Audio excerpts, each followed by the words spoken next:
नमस्कार मंडळी, ह्या एका नवीन व्हिडिओमध्ये तुम्हा सगळ्यांचं अगदी मनापासून स्वागत. हा व्हिडिओ माझा शेवटपर्यंत नक्की बघा. ह्या व्हिडिओमध्ये मी तुम्हाला चांगला काळ येण्याआधी कोणकोणते शुभ संकेत आपल्याला मिळतात हे मी ह्या व्हिडिओमध्ये सांगणार आहे. सुखदुःख, जन्म मृत्यू हे आपल्या हातात कधीच नसतं, पण आपल्यासाठी दुःख हे पण काही सांगून येत नाही किंवा सुखही आपल्याला काही सांगून येत नाही. पण दुःख आपल्याला ओळखता येत नाही, पण सुख आपल्याला ओळखता येतात. त्याचे काही शुभ संकेत असतात जे स्वतः भगवान विष्णूंनी नारद मुनींना सांगितले होते. ते मी ह्या व्हिडिओमध्ये तुम्हाला सांगणार आहे. तर हा व्हिडिओ शेवटपर्यंत नक्की बघा. व्हिडिओ आवडल्यास लाईक, शेअर, सबस्क्राईब करायला विसरू नका. चला तर मग आपण व्हिडिओला सुरुवात करूया. मंडळी, जीवन, मृत्यू, सुखदुःख, नफा तोटा हे सर्व आयुष्याचे भाग आहेत.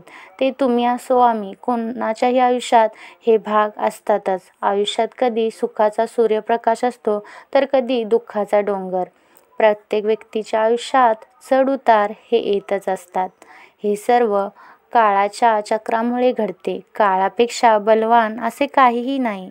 प्रत्येकाला काळासमोर नतमस्तक व्हावेच लागते. तुम्हीही तुमच्या आयुष्यात अनेकांना राजाचा रंक आणि रंकाचा राव झालेलं पाहिलंच असेल.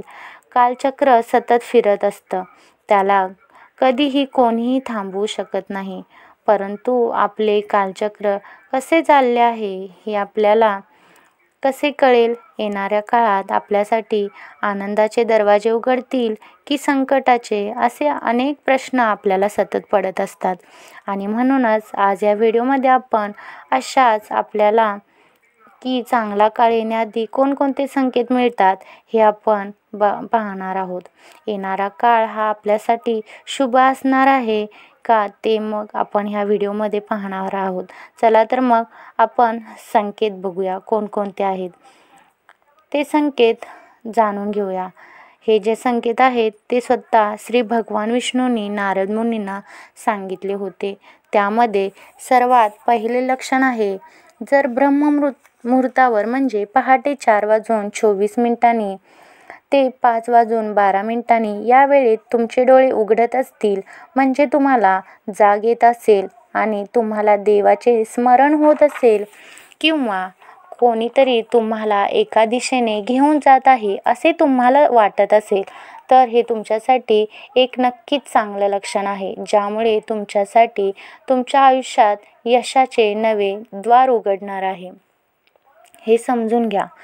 तुम्हाला तुमच्या आयुष्याची योग्य दिशा आता मिळणार आहे आणि त्या दिशेने वाटचाल करताना ईश्वर सदैव तुमच्या सोबत असेल. मग मंडळी, तुम्हाला ब्रह्ममुहूर्तावर जाग येते की नाही हे मला कमेंट करून नक्की सांगा. आता बघूया दुसरा शुभ संकेत काय आहे. जर तुम्हाला असे वाटते की कधीकधी तुमचे मन विनाकारणच आनंदी होते, तुमचा चेहरा फुलतो आणि हास्यानं भरतो, तुम्ही रागाच्याही पलीकडे जात आहात किंवा तुमचे चित्त हल्ली सतत प्रसन्न राहते, तर हे चिन्ह तुम्हाला हे दाखवते की आनंद तुमच्या आयुष्यात लवकरच येणार आहे. आनंद तुमचे द्वार ठोठावणार आहे, जेणेकरून तुम्ही नेहमी आनंदी राहाल. अशा वेळी आपल्याला एखादी चांगली बातमी सुद्धा मिळू शकते, ज्याचा आपण कधी विचारही केलेला नसतो.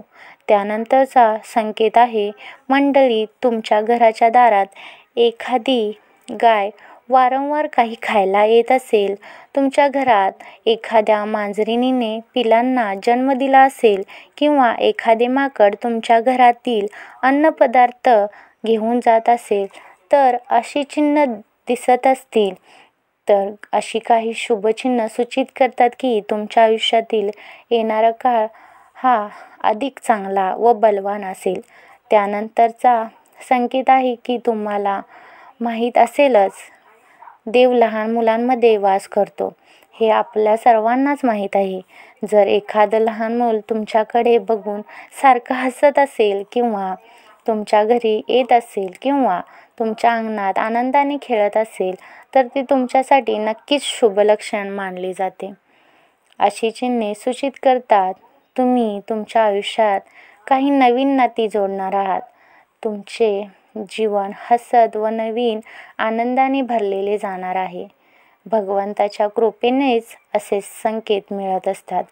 मंडळी, हे होते शुभ संकेत, जे चांगला काळ येण्याआधी आपल्याला संकेत देत असतात, जे स्वतः भगवान विष्णूंनी नारद मुनींना सांगितले होते.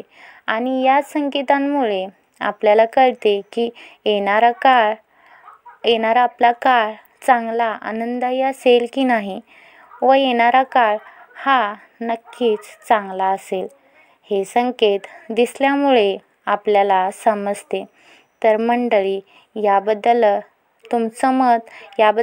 तुमचं मत काय आहे हे मला कमेंट करून नक्की सांगा.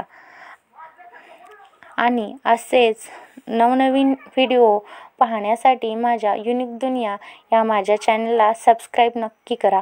तोपर्यंत भेटूया नेक्स्ट व्हिडिओमध्ये. तोपर्यंत सगळ्यांना धन्यवाद.